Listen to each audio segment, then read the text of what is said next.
Please excuse my language today, but July কারো বাপের না।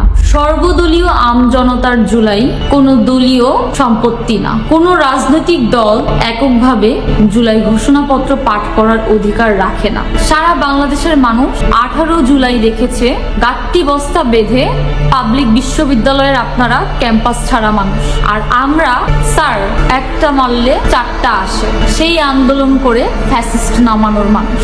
কাদের স্টেক আপনারা বাদ দিচ্ছেন?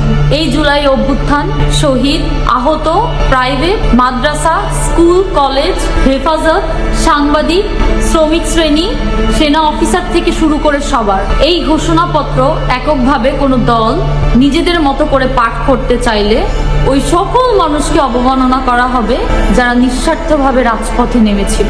জুলাইয়ের বিস্তৃতি সারা বাংলাদেশ জুড়ে। সেই জুলাই এককভাবে দখল করার অধিকার কে দিয়েছে আপনাদের? এবং এককভাবে এই জুলাই ঘোষণাপত্র পাঠ করার সিদ্ধান্ত কোন সাহসে আপনারা নিলেন?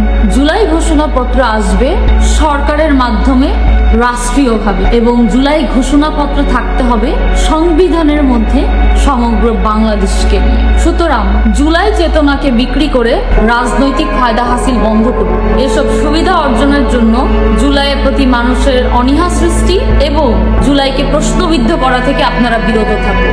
আমাদের শহীদ এবং আহত ভাইদের কষ্টে অর্জিত জুলাই সারা বাংলাদেশের সকলের মনে যায় এবং জুলাইয়ের প্রতি ভালোবাসা সারা জীবন অটুট।